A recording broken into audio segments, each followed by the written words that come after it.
नमस्कार बच्चों, मैं हूँ शोभा। आप कैसे हैं? अच्छे हैं? आशा है आप अच्छे होंगे। बच्चों, आइए आज हम 10वीं कक्षा के 6वां गद्य पाठ ईमानदारों के सम्मेलन में इस गद्य के बारे में जानकारी प्राप्त करेंगे।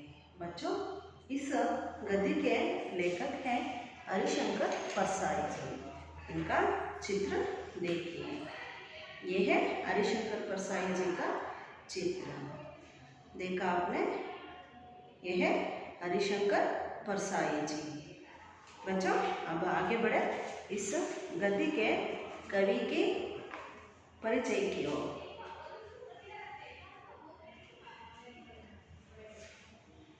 बच्चों, लेखक परिचय को देखिए। कला को लेखक की तलवार मानने वाले श्री हरिशंकर परसाई हिंदी साहित्य जगत की एक बेजोड़ निधि है। कलम को लेखक की तलवार मानने वाले श्री हरिशंकर परसाई हिंदी साहित्य जगत की एक बेजोड़ निधि है। इनका जन्म मध्य प्रदेश के जमानी गांव में 22 अगस्त 1924 को हुआ था। इनका जन्म मध्य प्रदेश के जमानी गांव में 22 अगस्त 1924 को हुआ था। इनकी प्रमुख रचनाएं हैं हंसते हैं रोते हैं, बूढ़ के पांव पीछे, सदाचार का तावीज, वैष्णव का फिसलन। बच्चों, इनकी प्रमुख रचनाओं को फिर एक बार दोहराती हूँ। हंसते हैं रोते हैं, बूढ़ के पांव पीछे, सदाचार का तावीज, वैष्णव का फिसलन। बच्चों, ये हिंदी के व्यंग्य साहित्य के विकास में इनका योगदान अद्वितीय है। हिंदी के व्यंग्य साहित्य के विकास में इनका योगदान अद्वितीय है। बच्चों, आइए अब हम इस गद्य के आशय को देखेंगे। क्या है इस गद्य का आशय? इस गद्य से आपको क्या सीख मिलती है? आपको क्या सीखना है इस गद्य को पढ़ने के बाद?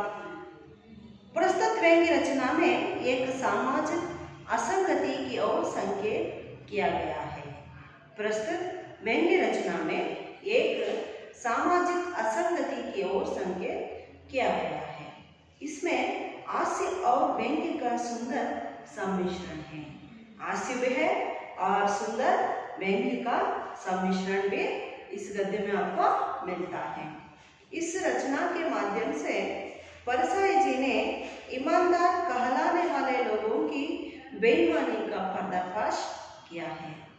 ईमानदार कहलाने वाले लोगों की, ईमानदार कहते हैं तो ईमानदार का काम एक भी नहीं करते हैं तो बेईमानी का काम करते हैं। उन लोगों की बेईमानी का पर्दाफाश किया है। आपको मालूम हो गया इस गद्य का आशय। बच्चों, आइए अब हम इस गद्य के कठिन शब्दार्थ की ओर बढ़ेंगे। बच्चों, इधर मैं पहले ही शामपाठ पर लिखी हूँ। आप एक बार देखिए, अपने नोट में लिख लीजिए। पर्दाफाश। पर्दाफाश का अर्थ है अनावरण। पर्दाफाश का अर्थ है अनावरण। दूसरा कतई। कतई का अर्थ है अर्गीज कभी भी। अर्गीज कभी भी। ಮಕ್ಕಳ ಪರ್ದಾಫಾಶ್ ಅಂದ್ರೆ ಅನಾವರಣ ಮಾಡೋದು, ತೋರಿಸುವುದು. ಕತೈ ಅಂದ್ರೆ अर्गीज कभी भी, यावागलादरू. अल्फिया। अल्फिया का अर्थ है कसम से. अल्फिया ಅಂದ್ರೆ ಪ್ರಮಾಣವಾಗಿಯೂ ಆಣೆಯಾಗಿಯೂ ಅಂತೀವಲ್ಲ ಅದು. तकलीफ. तकलीफ का अर्थ है कष्ट. तकलीफ ಅಂದ್ರೆ कष्टಗಳು, ತೊಂದರೆಗಳು. शानदार. शानदार का अर्थ है वैभवयुक्त. शानदार ಅಂದ್ರೆ वैभवपूर्ण, विजृंभणीय. डेलीगेट. डेलीगेट का अर्थ है प्रतिनिधि. डेलीगेट ಅಂದ್ರೆ प्रतिनिधि ಅಂತ. जलसा, जलसा का अर्थ है समारोह, जलसा ಅಂದ್ರೆ समारोह। एक बार फिर दोहराती हूँ, देखिए। फदाफाश अनावरण, कतई हरगिज कभी भी, अल्फिया कसम से, तकलीफ कष्ट, शानदार वैभव युद्ध, डेलीगेट प्रतिनिधि, जलसा समारोह। बच्चों, ये पहले भाग का शब्दार्थ है। आप अपना अपना किताब खोल लीजिए। अब ध्यान से सुनिए इस गद्य का आदर्श वाचन।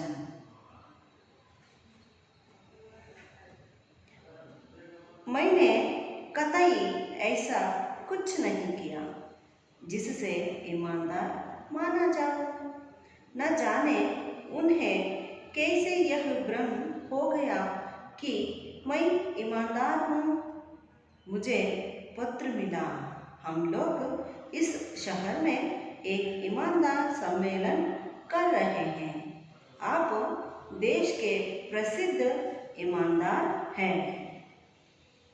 हमारी प्रार्थना है कि आप इस सम्मेलन का उद्घाटन करें। हम आपको आने जाने का पहले दर्जे का किराया देंगे तथा आवास, भोजन आदि का उत्तम व्यवस्था करेंगे। आपके आगमन से ईमानदारों तथा उदयीमान ईमानदारों को बड़ी प्रेरणा मिलेगी। मैं गया, लेकिन अल्फिया कहता हूँ कि ईमानदारी के लिए नहीं गया। ईमान से मुझे कुछ लेना देना नहीं है। मैं यह हिसाब लगाकर गया कि दूसरे दर्जे में जाऊंगा और पहले का किराया लूँगा। इस तरह 150 रुपये बचेंगे। यह बेईमानी कहलाएगी, पर उन लोगों ने मुझे राष्ट्रीय स्तर का ईमानदार माना ही क्यों? स्टेशन पर मेरा खूब स्वागत हुआ। लगभग 10 बड़ी फूल मालाएं पहनाई गई। सोचा आसपास कोई माली होता तो फूल मालाएं भी बेच लेता। मुझे होटल के एक बड़े कमरे में ठहराया गया। मेरे कमरे के बाएं और सामने 2 हॉल थे, जिनमें लगभग 30-35 प्रतिनिधि ठहरे थे। मेरे 2 ईमानदार साथी भी मेरे ही कमरे में आ गए। मैंने सोचा ताला लगाया जाएगा तो इन्हें तकलीफ होगी। मैंने ताला नहीं लगाया। उद्घाटन शानदार हुआ। मैंने लगभग 1 घंटे तक भाषण दिया। लोग जा चुके थे। मैं था मुख्य अतिथि। मुझसे लोग बातें कर रहे थे। मैं चलने लगा तो चप्पल पहनने गया। देखा मेरी चप्पलें गायब थी। नई और अच्छी चप्पलें थी। अब वहाँ एक जोड़ी फटी पुरानी चप्पलें बची थी। मैंने उन्हें ही पहन लिया। यह बात फैल गई कि मेरी नई चप्पलें कोई पहन गया। बच्चों, ये था इस गद्य का आदर्श वाचन। बच्चों, आइए इस गद्य के अर्थ की ओर बढ़ेंगे। मैंने कतई ऐसा कुछ नहीं किया।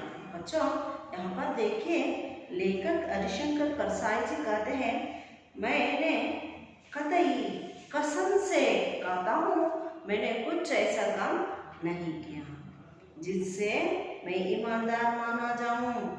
मुझे ईमानदार कहें ऐसा कुछ भी काम मैंने कसम से नहीं किया है। न जाने उन्हें कैसे भ्रम हो गया कि मैं ईमानदार हूँ, मुझे पता नहीं। उन्हें कैसे मालूम हो गया कि लोगों को कैसे मालूम हो गया कि मैं एक ईमानदार हूँ। लेखक को एक पत्र मिलता है बच्चों, उसमें लिखा होता है हम लोग इस शहर में एक ईमानदार सम्मेलन कर रहे हैं। उस पत्र में लिखा होता है बच्चों, हम लोग इस शहर में एक ईमानदार सम्मेलन कर रहे हैं। आप देश के प्रसिद्ध ईमानदार हैं, आप देश के प्रसिद्ध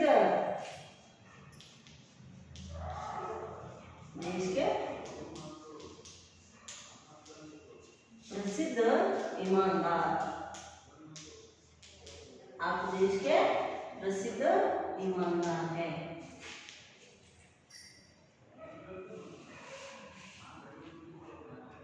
हमारी प्रार्थना है कि आप इस सम्मेलन का उद्घाटन करें। इसलिए आप देश के प्रसिद्ध ईमानदार हैं, इसलिए हमारे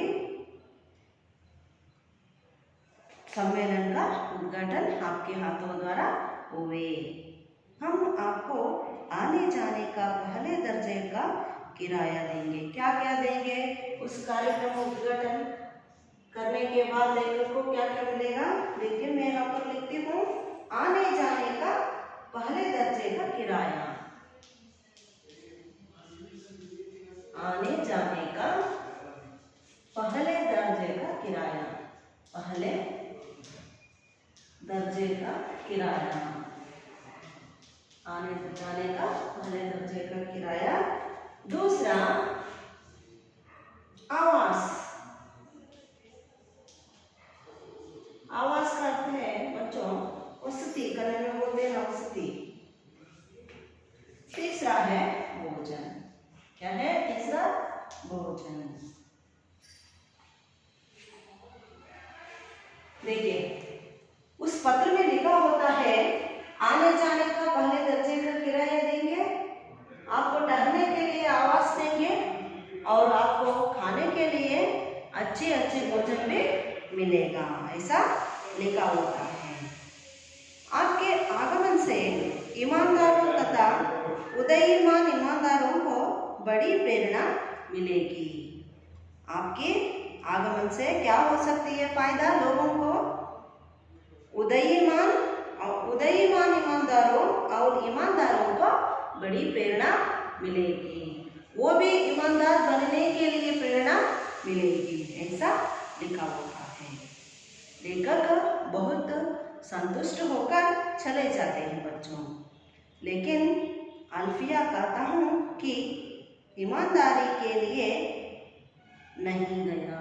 लेखक कहते हैं कसम से कहता हूँ मैं ईमानदारी के लिए नहीं गया, उस सम्मेलन के लिए मैं ईमानदारी के लिए नहीं गया। मुझे ईमान से मुझे कुछ लेना देना ही नहीं है, ईमान से मुझे कुछ लेना देना नहीं है।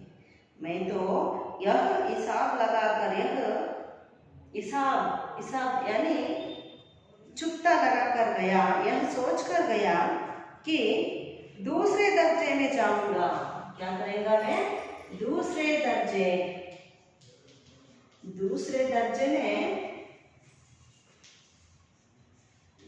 दर्जे में जाऊंगा और पहले का किराया लूंगा, पहले दर्जे का किराया।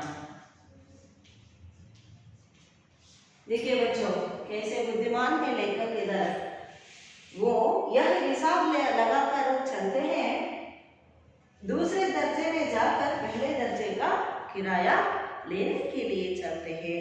इससे लेखक को 150 रुपये बचता है। 150 रुपीस होता है बच्चों। 150 क्या है? 150 रुपये। यह बेईमानी कहलाएगी। यह क्या कहलाएगी? बेईमानी। पर उन लोगों ने मुझे राष्ट्रीय स्तर का ईमानदार माना ही क्यों? उन लोगों ने जिन्होंने कार्यक्रम का आयोजन किया है उन लोगों ने लेखक को ईमानदार माना ही क्यों? स्टेशन पर लेखक का खूब तरह से स्वागत हुआ।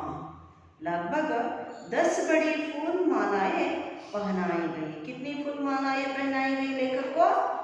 कहो 10 बड़ी बड़ी फूल मालाएं लेखक को पहनाई गई।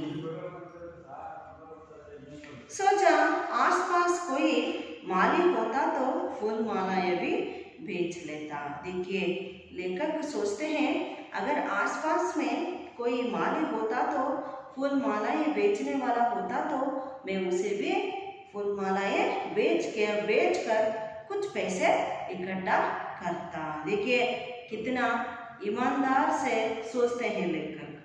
मुझे होटल के एक बड़े कमरे में ठहराया गया। बच्चों लेखक को होटल के बड़ा कमरा दिया गया। उस कमरे में लेखक ठहरे। मेरे कमरे के बाएं और सामने 2 हॉल थे। लेखक के कमरे के बाएं और सामने 2 बड़ा बड़ा हॉल थे जिनमें लगभग 30-35 प्रतिनिधि ठहरे थे। कितने प्रतिनिधि? 30-35 प्रतिनिधि उस बड़े बड़े कमरे में ठहरे हुए थे। लेखक के कमरे में, लेखक के सामने के 2 कमरे में 30 से 35 प्रतिनिधि ठहरे हुए थे। मेरे 2 ईमानदार साथी भी मेरे ही कमरे में आ गए। लेखक के जो 2 ईमानदार साथी थे वो भी लेखक के कमरे में आ गए। मैंने सोचा ताला लगाया जाएगा। लेखक सोचे कि इस कमरे का ताला लगाऊं तो इन दोनों को तकलीफ होगी, इसलिए लेखक ताला नहीं लगाते। उद्घाटन कार्यक्रम आरंभ हुआ और उद्घाटन कैसा हुआ मालूम है? बड़ा शानदार से उद्घाटन हुआ। लेखक 1 घंटे तक भाषण दिए। 1 घंटे तक भाषण दिए। 1 घंटे तक लेखक ने भाषण दिया। ईमानदारों के बारे में लेखक ने भाषण दिया। लोग जा चुके थे। अब कार्यक्रम खत्म हो गए बच्चों, सब लोग जा चुके थे। मैं था मुख्य अतिथि। लेखक उस कार्यक्रम के मुख्य अतिथि बने हुए थे। लेखक से कुछ लोग बातें कर रहे थे। मैं चलने लगा। लेखक चलने लगते हैं तो चप्पल पहनने गए। चलने से पहले वो कार्यक्रम खत्म होने के बाद अपने कमरे में चलने के लिए चप्पल पहनने के लिए जाते हैं। देखा मेरी चप्पलें गायब थी। क्या गायब थी? लेखक के चप्पलें। लेखक के चप्पलें गायब थी। लेखक की पहला गायब का वस्तु चप्पलें गायब थी।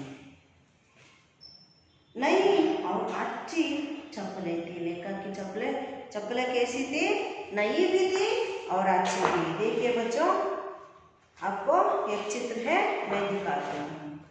लेखक की चप्पलें अच्छी और नई थी, लेकिन इस चित्र में आपको दिख रहा है ना, ये चप्पलें पुरानी है। देखिए यहाँ पर लेखक का चित्र भी है। उनके सामने 2 चप्पलें भी हैं। चप्पलों का जोड़ा भी है। देखा आपने इस चित्र को? देखा?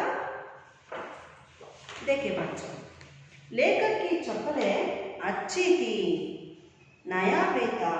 अब वहाँ एक जोड़ी फटी पुरानी चप्पलें बची थी। लेखक अपने चप्पलें पहनने के लिए बाहर आते हैं तो वहाँ पर लेखक को फटी पुरानी चप्पलें मिलती हैं।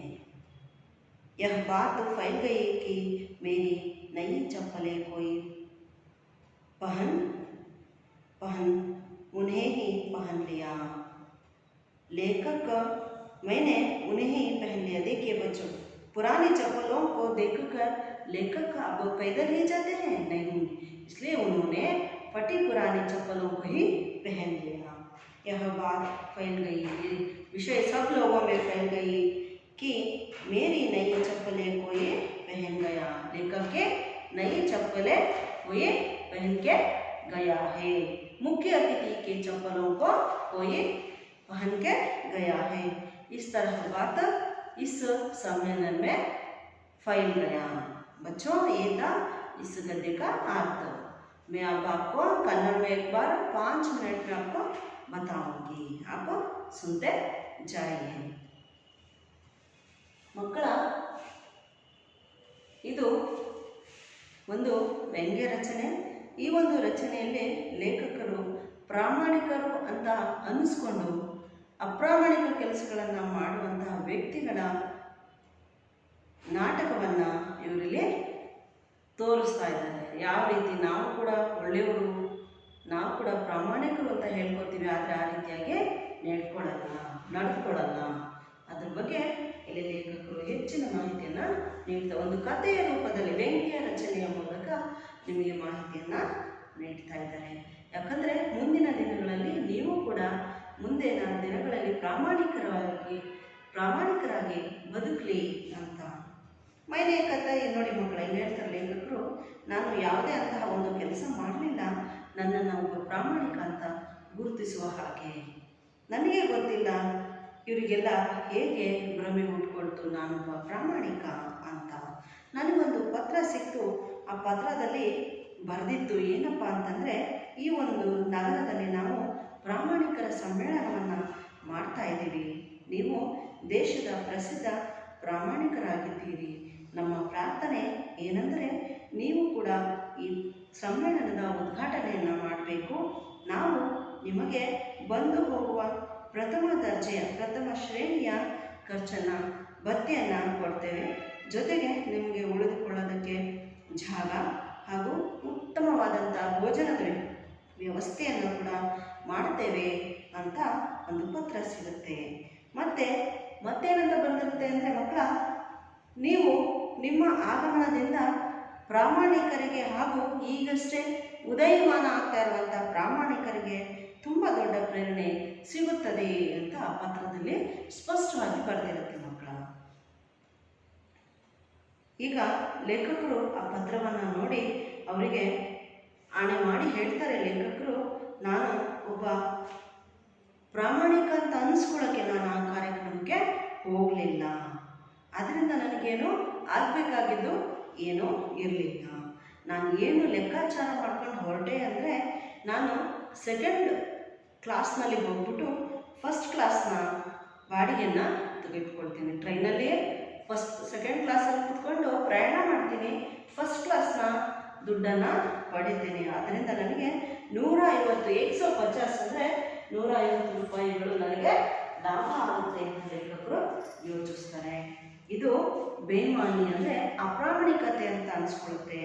ಆದರೆ ಇವರೆಲ್ಲರೂ ಕೂಡ ನನಗೆ ರಾಷ್ಟ್ರ ಮಟ್ಟದ ಪ್ರಾಮಾಣಿಕ ಅಂತ ಯಾಕೆ ಅಂದ್ಕೊಂಡ್ರು ಅಂತ ಲೇಖಕರೇ ನಮ್ಮೊಟ್ಟಿಗೆ ಪ್ರಶ್ನೆಯನ್ನು ಮಾಡ್ತಾರೆ ಮಕ್ಕಳ.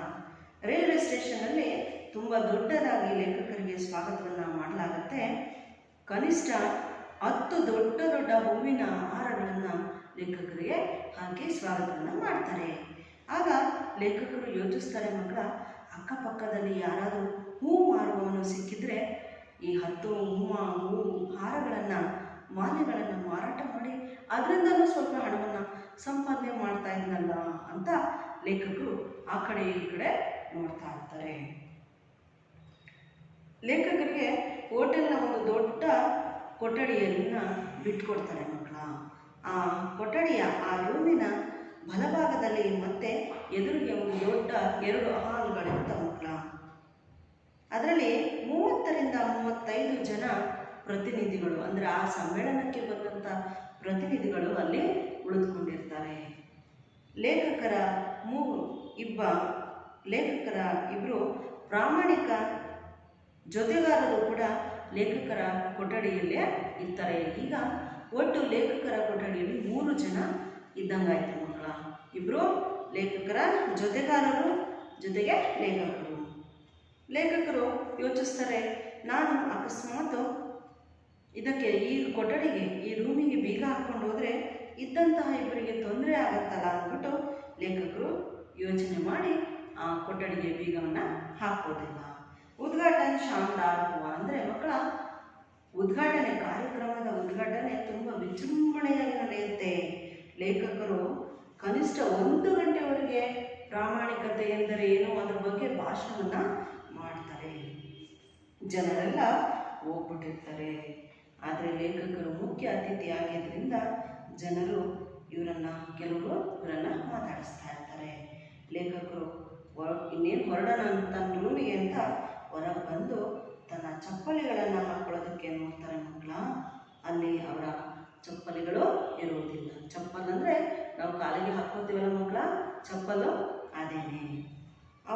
ಅವರು ಹೊಸದಾದಂಥ ಒಳ್ಳೆಯದಾದಂಥ ಚಪ್ಪಲಿಗಳನ್ನು ಹಾಕ್ಕೊಂಡು ಬಂದಿರ್ತಾರೆ. ಯಾಕಂದರೆ ದೊಡ್ಡ ಕಾರ್ಯಕ್ರಮಕ್ಕೆ ಬಂದಿರ್ತಾರಲ್ಲ, ಹಾಗಾಗಿ ಹೊಸ ಮತ್ತು ಚೆನ್ನಾಗಿರುವಂಥ ಚಪ್ಪಲಿಗಳನ್ನು ಅವರು ಧರಿಸ್ಕೊಂಡು ಬಂದಿರ್ತಾರೆ. ಆದರೆ ಅಲ್ಲಿ ರೂಮಿನ ಹೊರಗೆ ಇದ್ದಂಥ ಚಪ್ಪಲಿಗಳು ಹೆಂಗಿರ್ತವೆ, ಹರಿದು ಹೋದಂತಹ ಹಳೆಯ ಚಪ್ಪಲಿಗಳವರಿಗೆ ಕಾಣಿಸ್ತವೆ.